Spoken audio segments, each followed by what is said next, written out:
Salve sahabatku Katolik dimanapun berada.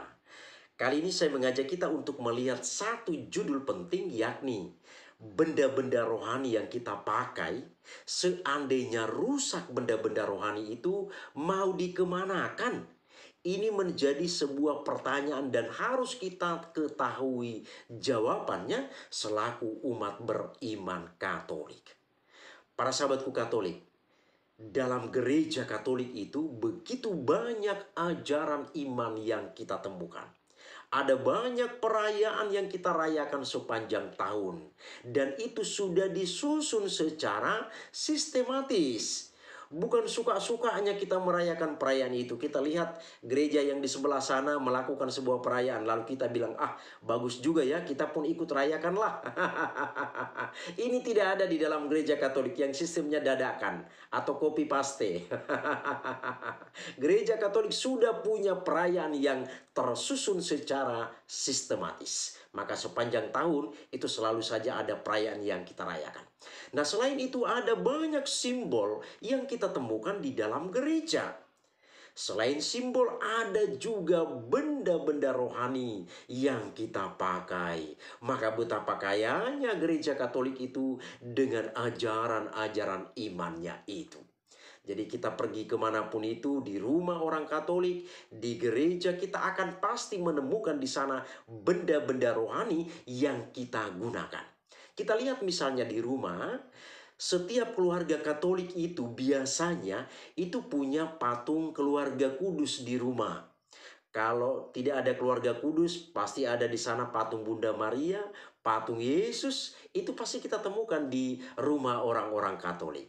Di sana juga kita akan menemukan salib, sebuah salib yang digantung di dalam rumah yang berkorpus. Salib yang berkorpus artinya salib yang di sana ada tubuh Yesus yang gantung di sana.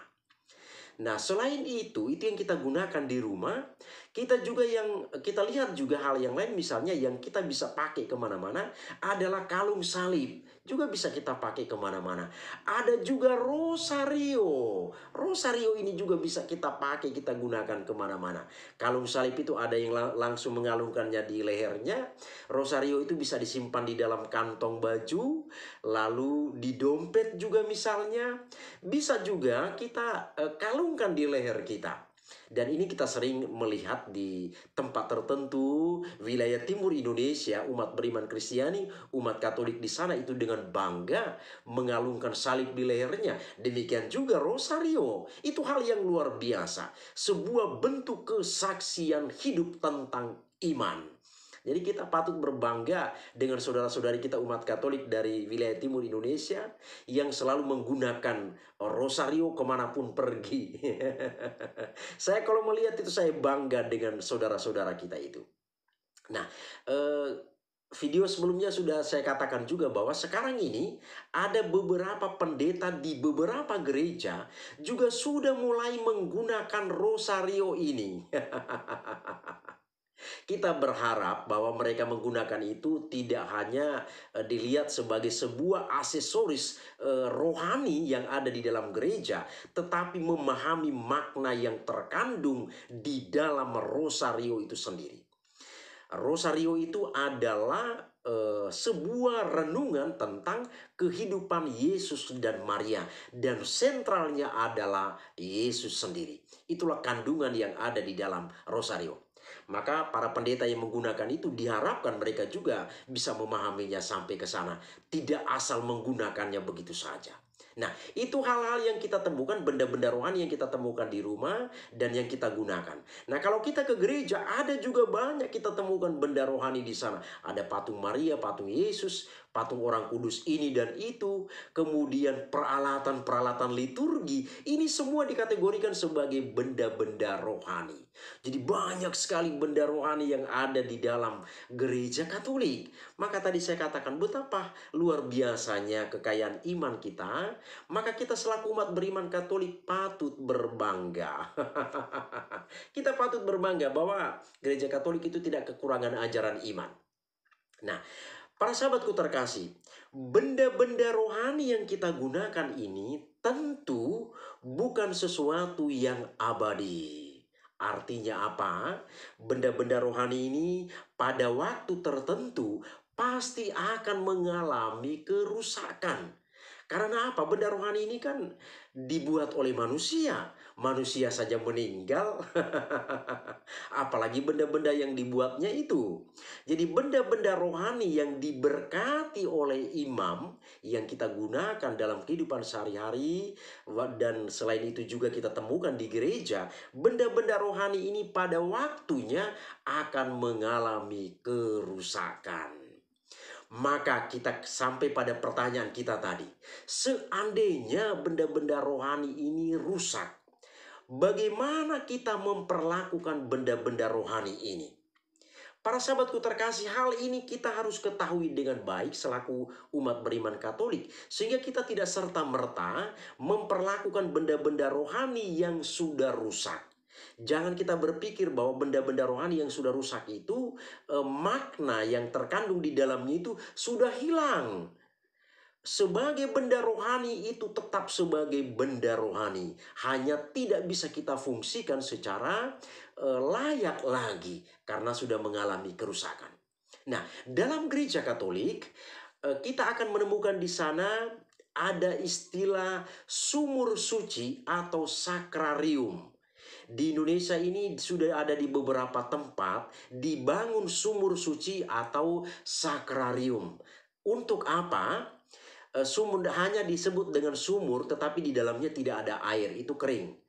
Sumur suci atau sakrarium ini sebagai tempat untuk membakar, menguburkan benda-benda rohani yang tidak lagi kita gunakan alias sudah rusak.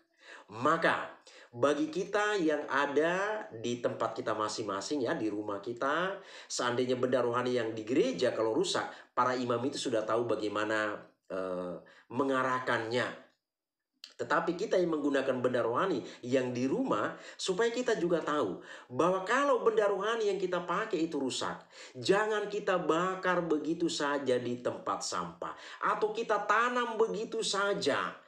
Tapi benda-benda rohani yang sudah rusak itu kita bungkus dengan rapi, kita bawa ke paroki, kita beri ke pastor kita yang ada di sana, entah kepada pastor paroki atau kepada para imam, ya, para pastor yang ada di sana, supaya para imamlah yang akan menyelesaikan benda-benda rohani yang sudah rusak ini. Jadi di tempat tertentu sudah dibangun sakrarium. Kita berharap di paroki-paroki tempat-tempat tinggal kita juga sudah ada atau sudah dipikirkan untuk membangun sakrarium ini. Sehingga benda-benda rohani umat yang rusak itu bisa dibakar atau bisa dikuburkan di sana. Nah, mungkin bagi umat yang di sana parokinya jauh, nah, bisa juga datang ke sebuah biara terdekat, komunikasi dengan para imam biarawan yang ada di sana, dikemanakan benda-benda rohani yang rusak itu. Sehingga para sahabatku terkasih, kita tidak jatuh ke sebuah dosa yang namanya dosa sakrelegi. Dosa sakrelegi itu artinya dosa yang terjadi ketika kita tidak menempatkan atau tidak memperlakukan benda-benda rohani itu secara baik dan wajar.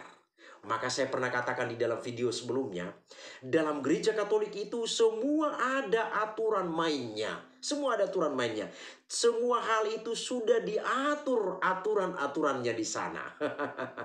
Jadi bukan kita dengan suka-sukanya, dengan serta-merta memperlakukan segala sesuatu yang ada di dalam gereja Katolik. Dan inilah keunggulan dalam gereja Katolik itu. Karena aturannya itu mengikatnya secara jelas, secara benar, secara teratur, maka persatuan dan kesatuan itu nampak di dalam gereja Katolik. Maka saya selalu katakan, mulai dari Vatikan sampai ke seluruh penjuru dunia, gereja Katolik itu berada di dalam satu kesatuan ajaran iman karena memiliki aturan main yang jelas. Terima kasih para sahabatku terkasih, semoga ini bermanfaat bagi kita.